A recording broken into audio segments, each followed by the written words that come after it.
ಈಗ ಕಾರ್ಯಕ್ರಮಕ್ಕೆ ಅತಿಥಿಗಳಾಗಿ ಬಂದಿರುವಂತಹ ಶ್ರೀಯುತ ಡಾಕ್ಟರ್ ಮಲ್ಲೇಪುರಂ ಜಿ ವೆಂಕಟೇಶ್ ರವರು ಮಾತನಾಡಬೇಕು ಅಂತ ನಾನು ಪ್ರತಿಷ್ಠಾನದ ಪರವಾಗಿ ಕೇಳ್ಕೊಳ್ತೇನೆ. ಶ್ರೀ ಗುರುಭ್ಯೋ ನಮಃ. ಹರಿ ಓಂ.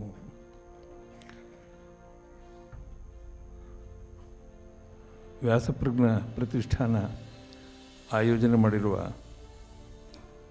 ಈ ಕಾರ್ಯಕ್ರಮದ ದಿವ್ಯ ಸಾನ್ನಿಧ್ಯವನ್ನು ವಹಿಸಿರುವ ಪರಮಪೂಜ್ಯ ಉಭಯ ಶ್ರೀಪಾದಂಗಳವರಲ್ಲಿ ನನ್ನ ಭಕ್ತಿಪೂರ್ವಕದ ಪ್ರಣಾಮಗಳು. ಇಡೀ ಈ ಸಂದರ್ಭದ ಭಾಳ ಕೇಂದ್ರ ಬಿಂದು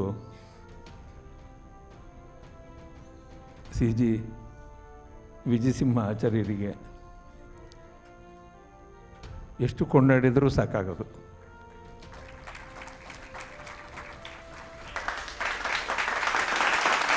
ನಮ್ಮ ನಾಡಿನ ಶ್ರೇಷ್ಠ ಕಲಾವಿದರಾದ ಶ್ರೀ ಗಂಜಿಫ ರಘುಪತಿ ಭಟ್ರವರೇ, ಸುಧೀಂದ್ರ ಅವರೇ, ಈ ಸಭೆಯಲ್ಲಿರುವ ಎಲ್ಲ ಅಧ್ಯಾತ್ಮ ಬಂಧುಗಳೇ, ಕಲಾ ರಸಿಕರೇ, ಹಿರಿಯರೇ, ಗಣ್ಯಮಾನ್ಯರೇ, ಮಾಧ್ಯಮದ ಮಿತ್ರರೇ,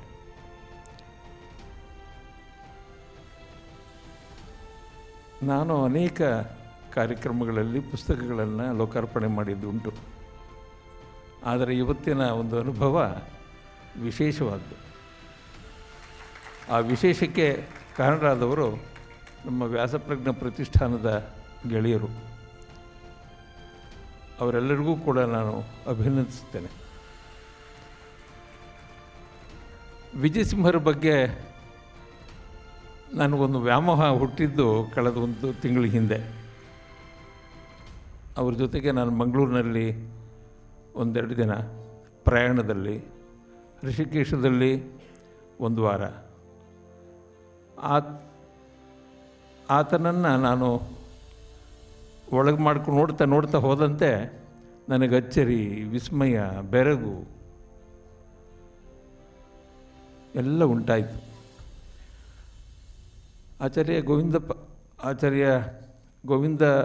ಗೋವಿಂದಾಚಾರ್ಯ ಜೊತೆಗೆ ನಾನು ಅನೇಕ, ಸುಮಾರು ಹೆಚ್ಚು ಕಡಿಮೆ ಒಂದು 25 ವರ್ಷಗಳ ಕಾಲದ ಅನುಬಂಧ. ಅವರ ಅನೇಕ ಶಿಷ್ಯರನ್ನು ಅವರನ್ನು ನೋಡಿದ್ದೀನಿ ನಾನು.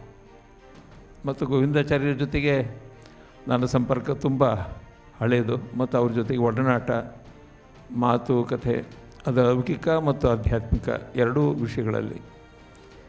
ಅಂಥ ಸಂದರ್ಭದಲ್ಲಿ ಒಂದೆರಡು ಬಾರಿ ವಿಜಯಸಿಂಹರ ಬಗ್ಗೆ ಅವರು ಮುಕ್ತ ಕಂಠದಿಂದ ಮಾತಾಡಿದುಂಟು. ನಾನೊಂದ್ಸರಿ ಕೇಳಿದೆ ಅವರಿಗೆ, ನಿಮ್ಮ ತರುಣಿ ಪೀಳಿಗೆಯ ವಿದ್ವಾಂಸರಲ್ಲಿ ಯಾರನ್ನು ನೀವು ಹೆಚ್ಚು ಇಷ್ಟಪಡ್ತೀರಿ ಅಂತ. ಆಗ ಅವರು ಹೇಳಿದ್ದು, ವಿಜಯಸಿಂಹ ನಡೀತಾ ಇದ್ದಾನೆ ಆ ದಾರಿಯಲ್ಲಿ ಅಂತ.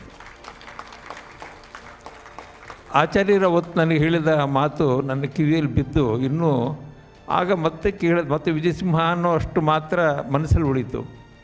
ಆದರೆ ಸಂಪೂರ್ಣವಾದ ಚಿತ್ರ ನನಗೆ ಬಂದಿರಲಿಲ್ಲ. ಅವರ ಆಗಮಡಂಬರ ಲೋಕಾರ್ಪಣೆಯಾದಾಗ ನಾನು ಹೋಗೋಕ್ಕಾಗಿರಲಿಲ್ಲ. ಆದರೆ ನನ್ನ ಶಿಷ್ಯನೊಬ್ಬ ಅದನ್ನು ತೊಗೊಂಡು ಬಂದು ಕೊಟ್ಟ. ಆಗಮಡಂಬರನ ಓದಿದ ಮೇಲೆ ಅನ್ನಿಸ್ತು, ಒಬ್ಬ ವಿಶೇಷವಾದಂಥ ಒಬ್ಬ ವ್ಯಕ್ತಿ, ವಿಶೇಷವಾದಂಥ ಒಬ್ಬ ಅನುವಾದಕ, ಒಳ್ಳೆ ವಿದ್ವಾಂಸ ನಮ್ಮ ಜೊತೆಗಿದ್ದಾನೆ ಅನ್ನೋದು. ನಂತರದಲ್ಲಿ ಕಳೆದ ಒಂದು ತಿಂಗಳಿಂದ ಅವರು ಬರೆದಂಥ 3 ಆಟ 3 ನೋಟದ 3 ನಾಟಕಗಳನ್ನು, ಅದರ ಬಿಡಿ ಕೆಲವು ಭಾಗಗಳನ್ನು ಓದುವ ಅವಕಾಶ ನನಗೆ ದೊರಕಿತು. ಅವರ ಸಂಗ್ರಹಣ ಮಾಡಿಕೆ ಬರೆದಿರುವ ವಿಶೇಷವಾದ ಮತ್ತು ವಿಸ್ತಾರವಾದ ಒಂದು ಪ್ರಸ್ತಾವನೆಯನ್ನು ಓದಿ ನಾನು ಶಬ್ದಮುಗ್ಧನಾದೆ.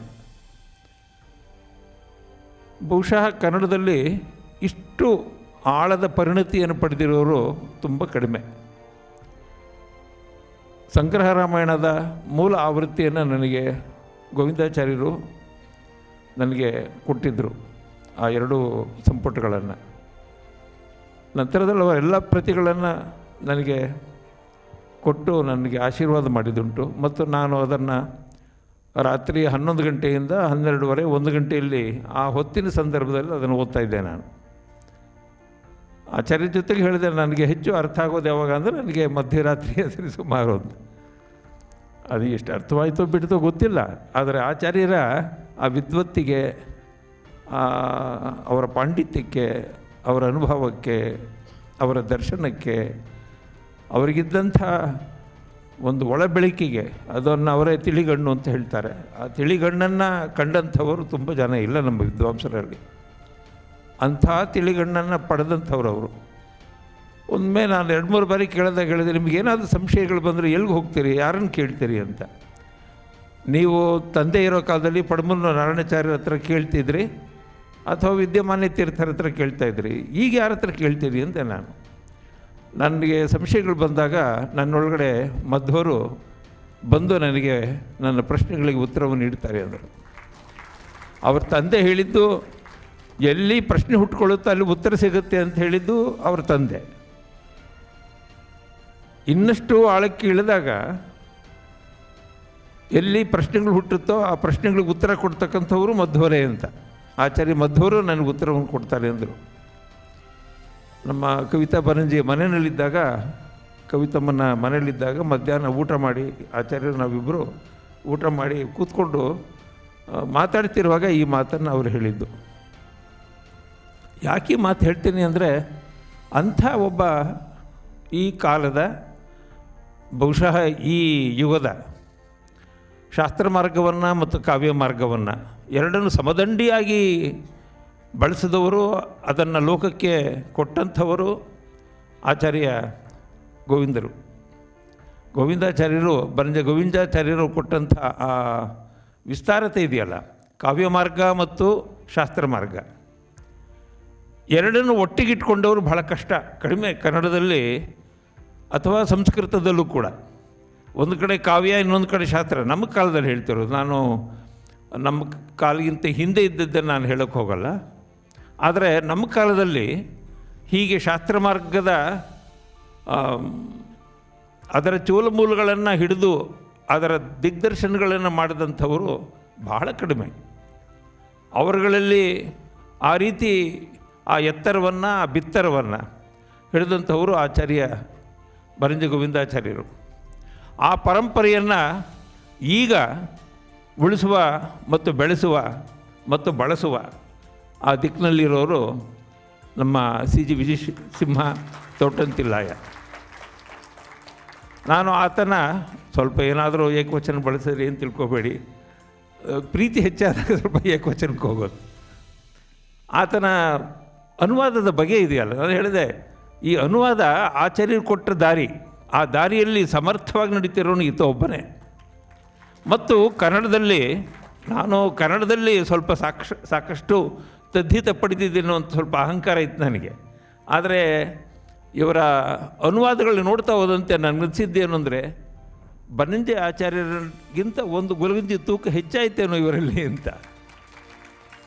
ಅದು ಸಹಜ. ಅದು ಆಚಾರ್ಯರು ನಡೆದ ದಾರಿಯಲ್ಲಿ ನಡೆದು ಆ ಎತ್ತರವನ್ನು ಮತ್ತು ಬಿತ್ತರವನ್ನು ಎತ್ತರಿಸಿ ಈ 3 ಆಟ 3 ನೋಟ ಅನ್ನುವ ಈ 3 ನಾಟಕಗಳಲ್ಲಿ ಅದನ್ನು ಸಾಕ್ಷಾತ್ಪಡಿಸಿದ್ದಾರೆ. ನನಗೆ ವಿಶೇಷವಾಗಿ ಅವರ ಸಂಗ್ರಹರಾಮಾಯಣಕ್ಕೆ ಬರೆದ ಪ್ರಸ್ತಾವನೆ ಇದೆ. ಬಹುಶಃ ನಾನು ಈ ಕಾಲದಲ್ಲಿ ನಾನು ಎಲ್ಲ ರಾಮಾಯಣದ ಬಂದ ಪ್ರಸ್ತಾವನೆಗಳು, ಬಂದ ಅನೇಕ ಗ್ರಂಥಗಳನ್ನು, 100 ಗ್ರಂಥಗಳನ್ನು ಓದಿದ್ದೆ ನಾನು. ಸುಮಾರು ಗುಂಡಾಶಾಸ್ತ್ರಿ ಅಂಥೇಳಿ 1904ರಲ್ಲಿ ವಾಸಿಷ್ಠ ರಾಮಾಯಣವನ್ನು ಕನ್ನಡಕ್ಕೆ ಅನುವಾದ ಮಾಡಿದ್ರು. ಅವರದಕ್ಕೊಂದು ಪ್ರಸ್ತಾವನೆ ಬರೆದಿದ್ದಾರೆ. ಅಲ್ಲಿಂದ ಹಿಡಿದು ಆಚಾರ್ಯರು ಬರೆದಂಥ ಬರವಣಿಗೆವರೆಗೂ ಓದಿದ್ದೀನಿ. ಆದರೆ ರಾಮಾಯಣದ ಬಗೆಗೆ ಇಷ್ಟು ವ್ಯಾಪಕವಾಗಿ, ಇಷ್ಟು ಸಂಗ್ರಹವಾಗಿ, ಇಷ್ಟು ಸಾರವತ್ತಾಗಿ ಇಡೀ ರಾಮಾಯಣದ, ಅದು ಸಂಸ್ಕೃತ ರಾಮಾಯಣ, ಕನ್ನಡ ರಾಮಾಯಣ, ತೆಲುಗು ಇತ್ಯಾದಿ ಬೇರೆ ಬೇರೆ ಭಾಷೆಗಳಲ್ಲಿ ಬಂದಿರೋ ರಾಮಾಯಣ ಮತ್ತು ಸಂಸ್ಕೃತದಲ್ಲಿರುವಂಥ ಅನೇಕ ರಾಮಾಯಣಗಳನ್ನೆಲ್ಲ ಒಟ್ಟಾಗಿ ಸಾರಗ್ರಾಹಿಯಾಗಿ ಹಿಡಿದು ಅದನ್ನು ಒಂದು ಕ್ರಮದಲ್ಲಿ ಅದನ್ನು ಬೆಸೆದು ಬರೆದಿರುವ, ಅದನ್ನು ಓದಿದ ಮೇಲೆ ನಾನು ಬೆಕ್ಕಸ ಬೆರಗಾದೆ. ಇದು ನಾನು ಇದನ್ನು ಏನು ಹೆಚ್ಚು ನಮ್ಮ ವಿಜಯಸಿಂಹರ ಬಗ್ಗೆ ಇಷ್ಟೊಂದು ಮಾತಾಡ್ತಾ ಇದ್ದೀನಿ ಅಂದರೆ, ನನಗೆ ಅದನ್ನು ಓದಿದಾಗ ಉಂಟಾದ ಭಾವನೆಗಳು ಮಾತ್ರ ವ್ಯಕ್ತಪಡಿಸ್ತಾ ಇದ್ದೀನಿ. ಇದರಲ್ಲಿ ನಾನು ಯಾವುದೂ ಅತಿಶಯೋಕ್ತಿಯಾಗಿ ಯಾವ ಮಾತು ಆಡ್ತಾ ಇಲ್ಲ. ಎ ಆರ್ ಕೃಷ್ಣಶಾಸ್ತ್ರಿಗಳು ವಚನ ಭಾರತಕ್ಕೆ ಒಂದು ವಿಸ್ತಾರವಾದಂಥ ಒಂದು ಪ್ರಸ್ತಾವನೆಯನ್ನು ಬರೆದರು. ಅದು ಭಾರತಕ್ಕೆ ಅವರು ಬರೆದಂಥ ಪ್ರಸ್ತಾವನೆ. ಆ ಪ್ರಸ್ತಾವನೆ ವಿಶೇಷವಾದ ಬಿಡಿ, ಆ ಕಾಲಕ್ಕೆ ಅವ್ರ ಕಾಲಕ್ಕೆ ಅದು ಕಳೆದ ಶತಮಾನದ 30-40 ದಶಕದಲ್ಲಿ ಅದನ್ನು ವಚನ ಭಾರತಕ್ಕೆ ಪ್ರೊಫೆಸರ್ ಎ ಕೃಷ್ಣಶಾಸ್ತ್ರಿಗಳು ಬರೆದಿದ್ದು. ಅದಾದಮೇಲೆ ರಾಮಾಯಣಕ್ಕೆ ಆ ಬರೋ ಥರದ ಒಂದು ಬರವಣಿಗೆ ಇರಲಿಲ್ಲ. ಆ ಬರವಣಿಗೆಯನ್ನು, ಆ ತರಹದ ಒಂದು ಬರಹನ ಈ ಸಂಗ್ರಹ ರಾಮಾಯಣಕ್ಕೆ ಅವರು ಬರೆದಿದ್ದಾರೆ. ಮತ್ತು ಸಂಗ್ರಹ ರಾಮಾಯಣದ ಅದರ ಅನುವಾದವನ್ನು ಸುಮ್ಮನೆ ನಾನೆಲ್ಲ ಒಂದು ಕೆಲವು ಭಾಗಗಳು ಕಳಿಸಿದ್ರು ನನಗೆ. ಅದನ್ನು ಸಂಗ್ರಹ ರಾಮಾಯಣ ಜೊತೆಗೆ ಹಾಗೆ ಹೋಲಿಸಿ ನೋಡ್ತಾ ಇದ್ದಾಗ ಆ ಶ್ಲೋಕಗಳಿಗೆ ಅನುವಾದ ಮಾಡಿದಾರಲ್ಲ, ಮಾರಾಯ ಎಲ್ಲಿತ್ತದು ನಿನ್ನ ಪ್ರತಿಭೆ? ಅದೆಲ್ಲದು ಪ್ರತಿಭೆ? ಅದು ಹೇಗೆ ಅಡಗಿದೆ ಅಂತ, ಎಷ್ಟು ಸುಲಲಿತವಾಗಿ, ಎಷ್ಟು ಸರಳವಾಗಿ, ಮೋಹ ಹುಟ್ಟಿಸುವ ಹಾಗೆ ಬರೆಯೋದು. ಒಂದು ಬರಹ ಅನ್ನೋದು ಇದೆಯಲ್ಲ, ನಮ್ಮನ್ನು ಆಕ್ರಮಿಸಿಕೊಳ್ಳೋ ಹಾಗೆ ಬರೀತಾರೆ ಅನುವಾದದಲ್ಲಿ ಆ ಸಿದ್ಧಿ ಪಡೆಯೋದು ಭಾಳ ಕಷ್ಟ. ಆಚಾರ್ಯ ಭೀಮಶ್ರೀಕಂಠಯ್ಯನವರು ಮೊದಲ 1926ರಲ್ಲಿ ಅವರು ಇಂಗ್ಲೀಷ್ ಗೀತೆಗಳನ್ನು ಕನ್ನಡಕ್ಕೆ ತೊಗೊಂಬಂದರು. 29ರಲ್ಲಿ ಮರುಮುದ್ರಣ ಆಯಿತು. ಆ ಕಾಲಕ್ಕೆ ಕನ್ನಡದಲ್ಲಿ ಒಂದು ಹೊಸ ಬಗೆಯ ಛಂದಸ್ಸನ್ನು, ಹೊಸ ಬಗೆಯ ನುಡಿಗಟ್ಟನ್ನು, ಕಾವ್ಯದ ನುಡಿಗಟ್ಟನ್ನು ಆಚಾರ್ಯ ಭೀಮಶ್ರೀಕಂಠಯ್ಯನವರು ತೋರಿಸ್ಕೊಟ್ರು ಎಲ್ಲರೂ. ಅವರು ಒಂದು ಹಂತದಲ್ಲಿ ಕನ್ನಡದ ಆಚಾರ್ಯ ಪುರುಷರವರು ಬೆಳ್ಳೂರು ಮೈಲಾರಯ್ಯ ಶ್ರೀಕಂಠಯ್ಯ. ಅವರ ಪಾಂಡಿತ್ಯ ಇತ್ಯಾದಿಗಳ ಬಗ್ಗೆ ಬೇಕಾದಷ್ಟು ಜನ ಹೇಳ್ತಾರೆ. ಆ ದಾರಿಯನ್ನು ಕನ್ನಡದಲ್ಲಿ ಕಾವ್ಯ ಮಾರ್ಗದಲ್ಲಿ ನಡೆಸಿದಂಥವರು ಕುವೆಂಪು ಮುಂತಾದವರು, ಅನೇಕರು, ಪೂತ್ಯ ನರಸಿಂಹಾಚಾರ್ಯರು, ಈ ಭಾಗದಲ್ಲೆಲ್ಲರೂ ಆ ಪರಂಪರೆಯನ್ನು, ಕಾವ್ಯ ಮಾರ್ಗದ ಪರಂಪರೆಯನ್ನು ಹಿಡಿದರು. ಅನುವಾದದ ದೃಷ್ಟಿಯಿಂದ ಯೋಚನೆ ಮಾಡಿದೆ, ಭೀಮಶ್ರೀಕಂಠಯ್ಯನವರು ಯಾವ ಬಗೆಯ ಇಂಗ್ಲೀಷ್ನಿಂದ ಕನ್ನಡಕ್ಕೆ ಅನುವಾದ ಮಾಡುವಾಗ ಯಾವ ಬಗೆಯ ಅನುಸರಿಸಿ ಒಂದು ಕನ್ನಡದ ಕಾವ್ಯ ಮಾರ್ಗಕ್ಕೆ ಒಂದು ಹೊಸ ದೀಪವನ್ನು ಹಚ್ಚಿಸಿದ್ರು, ಹಾಗೆ ಆಚಾರ್ಯ ಬನಂಜಿಯವರ ದಾರಿಯನ್ನು ಹಿಡಿದು ಆ ದಾರಿಯಲ್ಲೇ ನಡೆದು ತನ್ನದೇ ಆದಂಥ ಒಂದು ಸ್ವತಂತ್ರತೆಯನ್ನು ಕೂಡ ರೂಪಿಸ್ಕೊಳ್ಳೋ ಹಾಗೆ ಒಂದು ಅನುವಾದ ಮಾಡ್ತಾ ಇರೋರು ವಿಜಯಸಿಂಹ ತೋಟಂತಿಲ್ಲಾಯರು.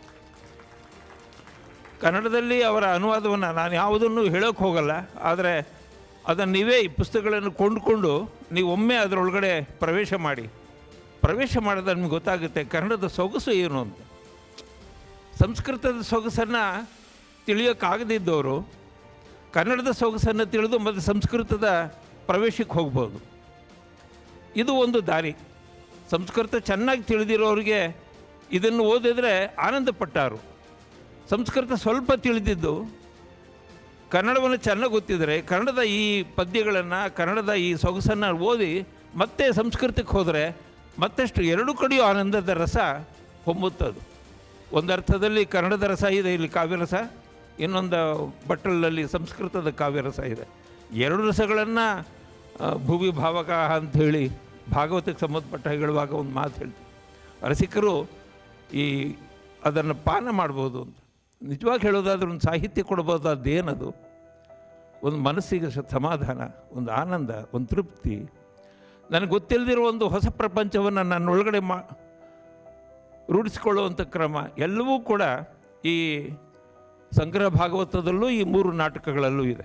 ಈ 3 ನಾಟಕಗಳಲ್ಲಿ ಕೃಷ್ಣ ಮಿಶ್ರ ಮತ್ತು ವೇದಾಂತ ದೇಶಿಕರು, ಘನಶ್ಯಾಮರು ಮೂರು ವಾದಗಳ 3 ವೇದಾಂತದ 3 ಸ್ಥಾನಗಳನ್ನು ಅವು ಪ್ರತಿನಿಧಿಸ್ತವೆ. ಇದರ ಬಗ್ಗೆ ಸಾಕಷ್ಟು ಚೆನ್ನಾದಂಥ ಒಂದು ಒಳ್ಳೆಯ ಮುನ್ನುಡಿಯನ್ನು ಓದುವ ಮುನ್ನ ಅನ್ನುವಂಥ ಮಾತಲ್ಲಿ ಬರೆದಿದ್ದಾರೆ. ಹೀಗೆ ವಿಜಯಸಿಂಹ ಇಷ್ಟು ಕೆಲಸ ಮಾಡ್ತಾ ಇದ್ದಾರೆ. ಇತ್ತೀಚೆಗೆ ನಾನು ನಮ್ಮ ಸ್ನೇಹಿತರಾದ ಎ ಹೆಗಡೆ ಅಂತೊಬ್ಬರು, ಅವರು ಕನ್ನಡದಲ್ಲಿ ಸಂಸ್ಕೃತದಿಂದ ಕನ್ನಡಕ್ಕೆ ಅನೇಕ ಕೃತಿಗಳು ಅನುವಾದ ಮಾಡಿದ್ದಾರೆ. ಗುಣಚಂದ್ರ ರಾಮಚಂದ್ರ ಅನ್ನೋರ ಒಂದು ನಾಟ್ಯಕ್ಕೆ ಸಂಬಂಧಪಟ್ಟಂಥ ಒಂದು ಕೃತಿಯಲ್ಲಿ 2ನೇ ವಿವೇಕ, ದ್ವಿತೀಯ ವಿವೇಕ ಅದು ಇರಲಿಲ್ಲ. ಅದನ್ನು ಅನುವಾದ ಮಾಡಿ ಅಂತ ಹೇಳಿಕೊಟ್ಟಾಗ ಕೇವಲ 1 ವಾರದಲ್ಲಿ ಅನುವಾದ ಮಾಡಿದ್ದಾರೆ ವಿಜಯಸಿಂಹ. ಇವೆಲ್ಲ ಅಸಾಮಾನ್ಯ ಸಾಧನೆ ಕಣ್ರಿ. ಆಮೇಲೆ ನಾನು ಮೊನ್ನೆ ಇತ್ತೀಚೆಗೆ ಹೋಗುವಾಗ ಹೇಳಿದೆ, ಬರಂಜೆ ಗೋವಿಂದಾಚಾರ್ಯರು ಶ್ರೀಮದ್ ಭಗವದ್ಗೀತೆ ಮೇಲೆ ಆಚಾರ್ಯತ್ರಯರ ಭಾಷ್ಯವನ್ನು ಅನುವಾದ ಮಾಡಿ ಸ್ವತಂತ್ರವಾದಂಥ ವ್ಯಾಖ್ಯಾನವನ್ನು ಅವ್ರು ಮಾಡಿದರು. ನಾನು ಅನೇಕ ಸರಿ ಹೇಳ್ತಾ ಇದ್ದೆ, ಬೇಗ ಆಚಾರ್ಯರು ಬೇಗ ಮುಗಿಸಿ ಅಂತ. ನೋಡೋಣ ಎಲ್ಲಿವರೆಗಾಗುತ್ತೋ ಅಲ್ಲಿವರೆಗೂ ಹೋಗ್ತೀನಿ ಅಂತ ಹೇಳಿದರು. ಅವರು ಎಲ್ಲಿವರೆಗೂ ನಿಲ್ಲಿಸಿದಾರೋ ಅದರ ಮುಂದುವರಿಸುವ ಕರ್ತವ್ಯ ಮತ್ತು ಮುಂದುವರಿಸಬೇಕಾದಂಥ ಒಂದು ಅಗತ್ಯ ಇದೆ. ವಿಜಯಸಿಂಹರಿಗೆ ಅದು ಸಾಧ್ಯ. ಯಾಕೆ ಅಂತ ಹೇಳಿದ್ರೆ ಅವರ ಒಳಗಡೆ ಆಚಾರ್ಯ ಬನ್ನಂಜೆ ಅವರು ಕೂತ್ಕೊಂಡಿದ್ದಾರೆ. ಮಧ್ವರ ಒಳಗಡೆ ನಾರಾಯಣ ಪಂಡಿತಾಚಾರ್ಯರು, ಅನೇಕ ಆ ಪರಂಪರೆ ವಿದ್ಯಮಾನ್ಯರು. ನಂತರದಲ್ಲಿ ಆಚಾರ್ಯ ಬನ್ನಂಜೆಯವರ ಹೃದಯದಲ್ಲಿ ಬಿಂಬದಲ್ಲಿ ಅವರು ಕೂತ್ಕೊಂಡಿದ್ದಾರೆ. ಆಚಾರ್ಯ ವಿಜಯಸಿಂಹ ಅವರು ನನ್ನ ಒಂದು ಕೋರಿಕೆ ಏನು ಅಂತ ಹೇಳಿದ್ರೆ, ಭಗವದ್ಗೀತೆಯ ಆಚಾರ್ಯರು ಯಾವ ದಾರಿ ಹಿಡಿದು ಕನ್ನಡಕ್ಕೆ ಕೊಟ್ಟರೋ ಅದನ್ನೇ ನೀವು ಮಾಡಬೇಕು ಅಂತ. ನೀವು ಮಾಡಿದರೆ ಅದು ಗುರು ಋಣವನ್ನು ತೀರಿಸಂಗೆ, ಆಚಾರ್ಯರ ಋಣವನ್ನು ತೀರಿಸ್ತೀರಿ. ನೀವು ಅನೇಕ ಋಣ ತೀರಿಸಿದಿರಿ, ಇಲ್ಲ ಅಂತ ನಾನು ಹೇಳೋಲ್ಲ. ಆದರೆ ಈ ಕೆಲಸವನ್ನೇ ನೀವು ಮುಂದುವರಿಸಬೇಕಾದ ಅಗತ್ಯ ಇದೆ ಅಂತ. ಇದಕ್ಕೆ ಬೇಕಾಗುವ ಆರ್ಥಿಕವಾದ, ಮಾನಸಿಕವಾದ ಮತ್ತು ಸಾಂಸಾರಿಕವಾದ ಬಲ ಅವರ ತಾಯಿ ಬಂದಿದ್ದಾರೆ. ಆ ತಾಯಿಗೆ ನಮಸ್ಕಾರ ಮಾಡಿದೆ ನಾನು. ಅವರ ಮಡದಿ ಇದ್ದಾರೆ. ಆಕೆ ಭಾಳ ಗಟ್ಟಿಗಿತ್ತಿ. ನಮ್ಮಲ್ಲಿ ಕನ್ನಡದಲ್ಲಿ ಹೇಳ್ತೀವಿ ಗಟ್ಟಿಗಿತ್ತಿ ಅಂತ. ನಿಜವಾದ ಗಟ್ಟಿಗಿತ್ತಿ. ಆಕೆ ಜೊತೆ ನಾನು ಮಾತಾಡಿ ಸಂತೋಷಪಟ್ಟಿದ್ದೆ ನಾನು. ಆಕೆ ಇವರಿಗೆ ನೆರವಾಗಿದ್ದಾರೆ. ಇವರು ನಡೆಯೋದಕ್ಕೆ ಬೇಕಾದಷ್ಟು ಎಷ್ಟೊಂದು ಜನ, ನೂರಾರು ಜನ ಶಿಷ್ಯರನ್ನು ತನ್ನ ಈ 40 ಸಂವತ್ಸರದ ಪ್ರಾಯದಲ್ಲೇ ಇಷ್ಟೊಂದು ಜನರನ್ನೆಲ್ಲ ಈತ ಆಕರ್ಷಿಸಿದ್ದೇನಲ್ಲ, ಈ ಸಾಮಾನ್ಯದ ಮಾತೇನೇನ್ರಿ. ಆಚಾರ್ಯ ಬನ್ನಂಜೆಯವರು 40 ಅಲ್ಲ, 30, 40, 50ರ ನಂತರದಲ್ಲಿ ಅವರಿಗೆ ಅವ್ರ ಹಿಂದೆ ಅನೇಕರು ಬಂದರು. ಶಿಷ್ಯ ಸಮೂಹ ಬಂತು, ಅಭಿಮಾನಿಗಳ ಸಮೂಹ ಬಂತು. ಆದರೆ 40 ಪ್ರಾಯದಲ್ಲಿ ಇಷ್ಟೊಂದು ಅಭಿಮಾನಿಗಳನ್ನು ಶಿಷ್ಯನ ಪಡೆದಿರುವ ನಮ್ಮ ವಿಜಯಸಿಂಹ ತೊಟ್ಟಂತಿಲಾಯರ ಅವರ ವಿದ್ವತ್ತು, ಅವರ ವಿನಯ, ಆ ಶ್ರದ್ಧೆ, ಆ ಪ್ರೀತಿ, ಆ ಗೌರವ ಅಸಾಮಾನ್ಯವಾದ ಕಣ್ರಿ. ನಾನೇನು ಇದ್ರ ಬಗ್ಗೆ ಏನು, ನಾನು ವಿಜಯಸಿಂಹ ಆಚಾರ್ಯರಿಂದ ನನಗೆ ಅವ್ರನ್ನ ಹೊಗಳ್ತಾ ಇಲ್ಲ ನಾನು. ಇಂಥ ಒಬ್ಬ ನಮ್ಮ ಕಣ್ಮುಂದೆ ನಮ್ಮ ಜೊತೆಗೆ ಇದ್ದಾರಲ್ಲ ಅಂತ ಒಂದು ಸಂತೋಷ ನನಗೆ. ಆಚಾರ್ಯ ಬನ್ನಂಜೆಯವರು ಇಲ್ಲ, ಆದರೆ ಬನ್ನಂಜೆಯರಿಗೆ ಒಂದು ಅಭಿನವ ಬನ್ನಂಜೆ ಈಗ ಇಲ್ಲಿ ವೇದಿಕೆ ಮೇಲೆ ಕೂತ್ಕೊಂಡಿದ್ದಾರೆ. ಇದನ್ನು ನಾನು ಹೇಳೋದಕ್ಕೆ ಅವರ ಬರವಣಿಗೆ ಮತ್ತು ಅವರ ವಿನಯಶೀಲತೆ, ಅವರ ವಿದ್ವತ್ತು, ಅವರು ಪಡೆದಿರುವಂಥ ವೇದಾಂತದಲ್ಲಿ ಅವರಿಗಿರುವ ಪ್ರಕ್ರಿಯೆ. ನಾನೊಂದು ಸರಿ ಹೇಳಿದೆ, ನನ್ನ ಗುರುಗಳಾದ NS ಲಕ್ಷ್ಮಣಸಿಂಹ ಭಟ್ರು ಅಂತೇಳಿ 96ರಲ್ಲಿ ಅವರು ತಮ್ಮ 96ನೇ ವಯಸ್ಸಿನಲ್ಲಿ ಅವರು ದೇಹ ಬಿಟ್ಟರು. ಅವರು 1 ವರ್ಷ ಮುಂಚೆ ಹೋಗಿದ್ದೆ ನಾನು. ಪ್ರತಿ ವರ್ಷ ಹೋಗಿ ನಾನು ಅವರಿಗೆ ಪಾದಾಭಿವಂದನೆ ಮಾಡಿ ಅವರಿಗೆ ಫಲ ಸಮರ್ಪಣೆ ಮಾಡಿ ಬರ್ತಾಯಿದ್ದೆ. ಒಂದು 4-5 ವರ್ಷಗಳ ಹಿಂದೆ ಹೋದಾಗ ಅವರೊಂದು ಮಾತು ಹೇಳಿದ್ರು, ನೀನು ಮಹಾಭಾಷ್ಯದಲ್ಲಿ ಪರಸ್ಪಶಾನ್ನಿಕನ ನೀನು ಓದಬೇಕಣಯ್ಯ, ನೀನು ಯಾರಿಂದಾದರೂ ಹೇಳಿಸ್ಕೊ ಅಂತಂದರು. ಆ ನಂತರದಲ್ಲಿ ಒಂದು ಸರಿ ಮಾತಾಡುವಾಗ ನಾನು ವಿಜಯಸಿಂಹಾಚಾರ್ಯಗೆ ಹೇಳಿದೆ, ಇಲ್ಲಿ ಯಾರಾದರೂ ಮಹಾಭಾಷ್ಯ ಚೆನ್ನಾಗಿ ಗಟ್ಟಿಯಾಗಿ ಸಮರ್ಥವಾಗಿ ಅಧ್ಯಯನ ಮಾಡಿರೋರು, ಅದರ ರಹಸ್ಯವನ್ನು ತಿಳಿದಿರೋರು ಮತ್ತು ವ್ಯಾಕರಣದ ಮರ್ಮವನ್ನು ಗೊತ್ತಿರೋರು ಯಾರೇ ಇದ್ದಾರಾ ಅಂತ ಒಂದಿಬ್ಬರು ಹೆಸರು ಹೇಳಿದ್ರು. ಇಲ್ಲ, ನಾನು ಹೀಗೆ ಕಲಿಬೇಕು ಅಂತ ನಾನೇ ಹೇಳ್ತೀನಿ ಅಂದರು. ನಿಜವಾಗ್ಲೂ ಸಂತೋಷ ಆಯ್ತು ಕಣ್ರಿ. ಮತ್ತೊಬ್ಬ ನಾನು ಪ್ರತಿ ಸಾರಿಯೂ ನನಗೇನು ವಯಸ್ಸಿನ ಪ್ರಶ್ನೆ ಇಲ್ಲವೇ ಇಲ್ಲ, ಅಥವಾ ಅಧಿಕಾರ ಇತ್ಯಾದಿಗಳೆಲ್ಲ ಹೋಗುತ್ತೆ. ಆದರೆ ಎಷ್ಟು ವಿನಯದಿಂದ ಪ್ರೀತಿಯಿಂದ ಆ ಮಾತು ಹೇಳಿದಾಗ ತುಂಬ ಸಂತೋಷ ಆಯಿತು. ನಾನು ಸಮಯ ಮಾಡಿಕೊಂಡು ನಿಮ್ಮ ಜೊತೆ ಕೂತ್ಕೊಂಡು ವಾರದಲ್ಲಿ 2 ದಿನಗಳ ಕಾಲ ಮಹಾಭಾಷ್ಯದ ಪರಶುಶಾನ್ನಿಕನ ನಿಮ್ಮ ಹತ್ರ ಕೇಳ್ತೀನಿ ನಾನು ಒಂದೇ. ಇನ್ನೂ ಯೋಗ ಇನ್ನೂ ಬಂದಿಲ್ಲ ನನಗೆ.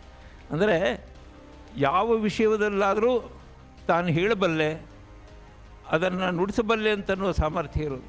ಏನು ಆಧುನಿಕವಾದ ತಿಳುವಳಿಕೆ ಇದೆ, ಪ್ರಾಚೀನವಾದ ತಿಳುವಳಿಕೆ ಇದೆ, ಕಲೆಯ ತಿಳುವಳಿಕೆ ಇದೆ, ವಿಜ್ಞಾನದ ತಿಳುವಳಿಕೆ ಇದೆ, ಅಧ್ಯಾತ್ಮದ ತಿಳುವಳಿಕೆ ಇದೆ, ಅನೇಕ ಶಾಸ್ತ್ರಗಳ ತಿಳುವಳಿಕೆ ಇದೆ. ನೋಡಿ, ವೇದ ಮತ್ತು ಶಾಸ್ತ್ರ ಎರಡೂ ಕೂಡ ಈ ಕಾಲದಲ್ಲಿ ತಿಳಿದಂಥವರಲ್ಲಿ ಕೆಲವೇ ಬೆರಳಿಸೋಷ್ಟು ಇದ್ದರೆ ಅವರಲ್ಲಿ ವಿಜಯಸಿಂಹ ಒಬ್ಬರು.